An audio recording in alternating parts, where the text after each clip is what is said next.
G'day, welcome to iCULTIVATE. My name's Steve, and today we're going to be looking at different types of fire ash and how that ash can be used in your garden.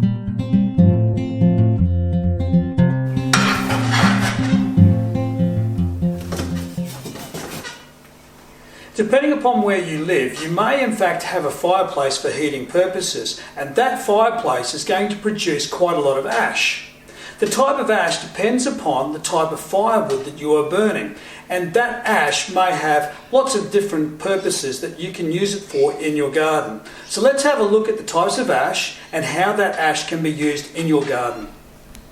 Irrespective of the type of wood that you have burnt, the ash that is produced will be an amazing soil sweetener. And in this particular instance, I'm going to be sweetening this soil up for some brassicas that I'm going to plant here. I'm intending to plant some broccolis and some cabbages, and ash provides a really good sweetener of the soil.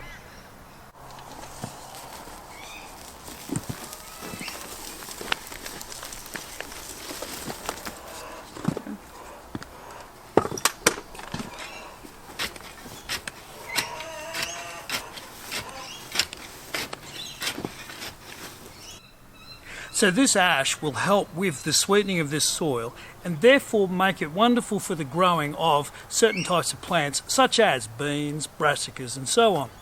The thing that we need to be mindful of is, what do we mean by soil sweetening? Well, sweet soil is soil that is basically not too acidic.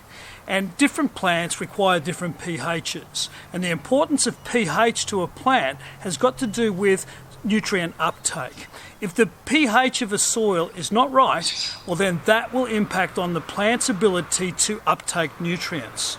So even if the nutrients are present in the soil, if the pH is not right, well then the plants will not be able to access those nutrients. But this comes with a word of warning. Don't add ash in order to sweeten soil. In fact, don't try to sweeten soil at all. In other words, raise the pH if the plant that you're intending to grow is something that likes acidic soils. Now that includes things like tomatoes. But let's now go and have a look at the different types of ash that you can produce using different types of timber and the implications of those different types of timbers being burnt to produce the ash. We need to know that all ash, irrespective of the type of wood that the ash has come from, will contain a lot of potash. Now, potash is soluble potassium, and soluble potassium or potash is something which is required for all really good plant growth, particularly if we're looking at using it in the vegetable garden. However, from different types of firewood that we burn, we're going to get different outcomes, and those outcomes come down to the nutrients that the ash contains. So most of the useful nutrients that are contained within wood are located within the bark or the living extremities of that actual plant. Now, the implications of this to firewood that you might normally burn in a fireplace, like this for example, is that outer bark or that living outer area of the tree is in fact not present. So therefore, when you're burning this in a fireplace, the nutrient levels are actually quite low.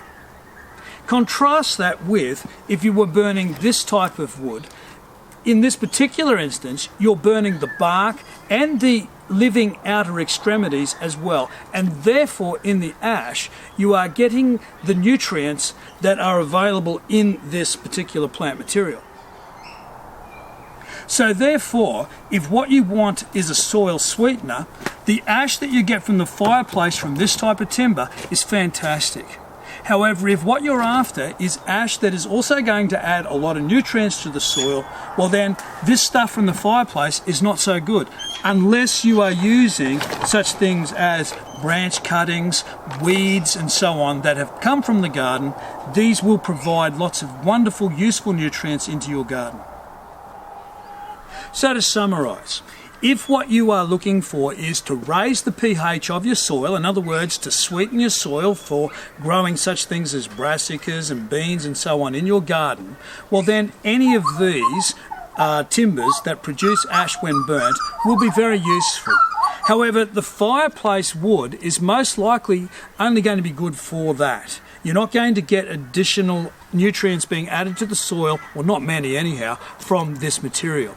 However, because the bark and the living material is still present in these timbers, it is these timbers, branch cuttings, weeds and so on, that when burnt are going to produce an ash that is still rich in nutrients. And so consider collecting these, and when the time is right in your particular location, burning them, collecting the ash and adding them to your garden. Now, I hope you've found this information useful and can use it in your vegetable gardening journey. So please go down to the thumbs up and give us a thumbs up, go to our website iCULTIVATE.net and become a member of the community. Thanks for watching.